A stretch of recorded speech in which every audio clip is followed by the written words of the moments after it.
فلما እግዚአብሔርና ዓለም ፈጠረ እግዚአብሔር ሰማይን ምድርን ከምኡውን ኣብ ውሽጢ ዓለም ዘሎ ኩሉ ፈጢሩ ኩሉ ዝፈጠሮ ድማ ድንቅ ከም ዝኾነ ንርኢ እግዚአብሔር ዝሰርሖ ኩሉ ጽቡቕ ነበረ ኩሎም ስራሕቱ ብዛዕባ ሕያውነቱ ልዕልነቱን ሓያልነቱን ይዛረቡ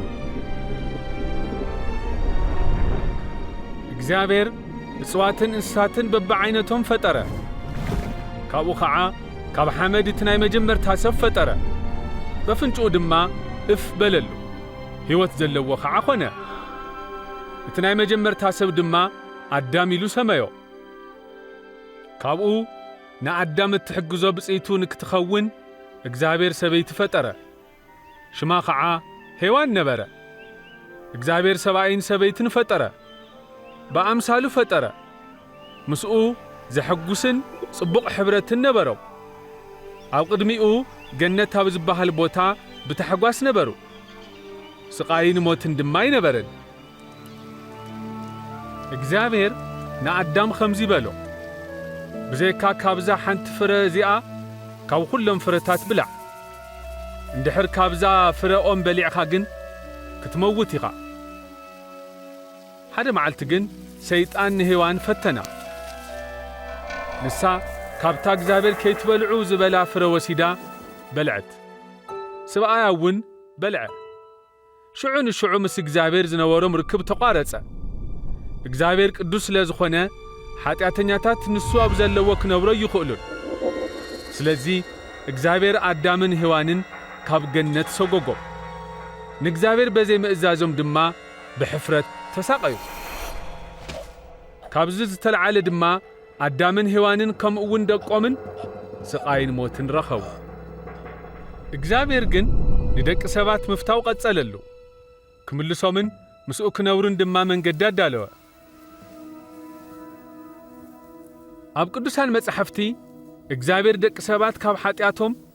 ሕፍረቶምን ቅጽዓቶምን በኸመይ ከም ዘድሕኖምን ንዘለዓለም ምስኡ ሕብረት ንክህልዎምን ትልሙ ገለጸ እግዚአብሔር ትልሙ ብኽፋል ንነቢዩ አብርሃም ገለጸሉ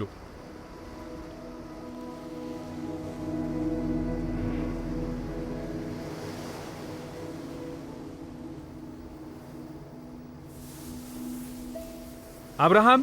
ንእግዚአብሔር አመነ አኽበረውን እግዚአብሔር ድማ ከም ዝባርኾን ኣሕዛብ ኩሉ ዓለም ብኡ ከም ዝባርኾምን ቃል ኪዳን ኣተወሉ ዘርኡ ከም ወሰን ባሕሪ ዝርከብ ሓሸዋ ከም ዝህቦ ቃል ኪዳን ኣተወሉ አብርሃም ንእግዚአብሔር አመነ ብምእማኑ ድማ እግዚአብሔር ጻድቕ ኢሉ ሰመዮ ሰባት ድማ ንአብርሃም ዓርኪ እግዚአብሔር ኢሎም ጸውዕዎ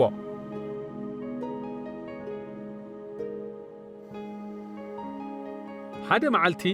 እግዚአብሔር ዝኣምኖን ትእዛዙ ዘኽብር ምዃኑን ክርኢ ንአብርሃም ፈተኖ ወዱ ንክስወሉ እውን ሓተቶ እግዚአብሔር ቃል ኪዳን ዝኣተወሉ በዚ ወዲ ዘቢሉ ብዙሓት ደቁ ከም ዝህቦ አብርሃም ይፈልጥ ነይሩ ንሱ ግና ሕዚ እውን ብእግዚአብሔር ተኣመነ ትእዛዙ እውን ኣኽበረ ስለዚ ወዱ መስዋዕቲ ገይሩ ንእግዚአብሔር ከቕርቦ ወዳለዎ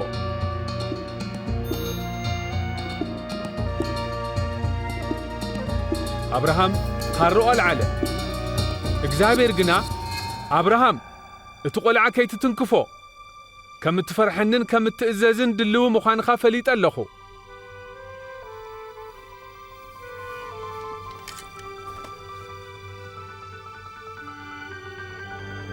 ካብኡ አብርሃም ኣብ ቀረብኡ ገንሸል ረአየ ቀርኑ በሃርግ ተታሒዙ ነበረ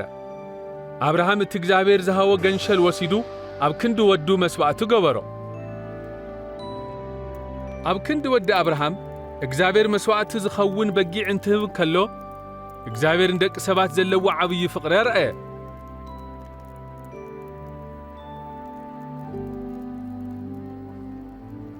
ከምኡውን ኣብ ክንዲ ደቂ ሰባት ዝህቦ ናይ መወዳእታ መስዋዕቲ ትልሙ ገለጸ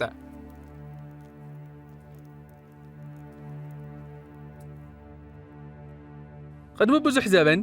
እግዚአብሔር ነቢያት ተገሊጹ ኣብ ክንዲ ኩሎም ደቂ ኣዳም ካብ ኃጢአት ፍጹም ንጹህ ብዝኾነ ሰብ ንክመውትን ካብ ሓጢኣቶምን ሕፍረቶምን ሓራ ከም ዘውፅእን ገለጸ። እዚ መስዋዕቲ ነቶም ዝኣምኑ ምስ እግዚአብሔር ዘለዓለማዊ ሕብረት ንክህልዎም መንገዲ ዝኸፍት እዩ። ነቢያት እዚ ሰብ መሲሕ ኢሎም ጸውዕዎ። እግዚአብሔር ሰባት ንከድሕንን ብሽም እግዚአብሔር ንክገዝኦምን መሲሕ ክሰድድ እዩ በሉ።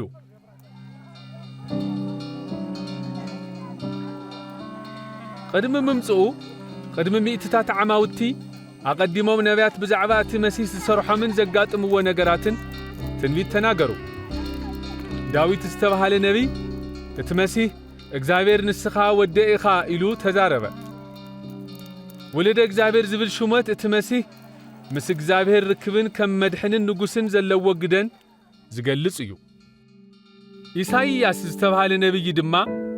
ድንግል ክትጠንስ እያ ወዲ እውን ክትወልድ እያ እግዚአብሔር ንዓለም ክግለጽ ኢየሱስ ክርስቶስ ካብ ድንግል ሰብ ኮይኑ ንክውለድ ዝሰደዶ ዘለዓለማዊ ዝኾነ ቃል እግዚአብሔር እዩ።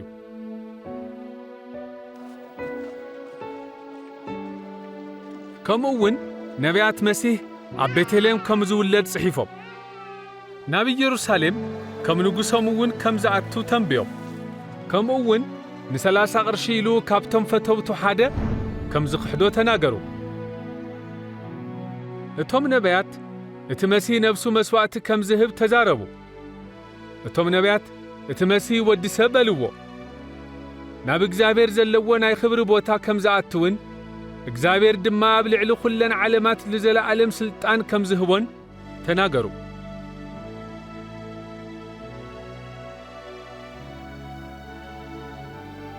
ቅድሚ 2000 ዓመት ሽሙ ኢየሱስ ዝበሃል ሰብ ኣብ ዓለም ነይሩ። ሰባት እቶም ዝሰርሖም ነገራት ክሪኡን ከለዉ ንሕድሕዶም እዚ መሲሕ ድዩ በሉ። እዚ ፊልሚ ኢየሱስ ክርስቶስ መን ከም ዝኾነን ኣብ ቅዱሳት መጻሕፍቲ ከም ዝተጻሕፈ ሓደ ሓደ ዝበሎምን ዝሰርሖምን የርኢ። ኣብዚ ፊልሚ ሓደ ሰብ ግደ ኢየሱስ ክርስቶስ ሒዙ ክዋሳእ ትሪኡ። ኮይኑ ግን ንኢየሱስ ክርስቶስ ዝመስልን ዝትክእን ወላ እኳ ሓደ ሰብ ብቑዕ የለን። ይኹን ደኣ እምበር ሰባት ሕይወት ኢየሱስ ክርስቶስ ክፈልጡን ክመሃሩልን ግና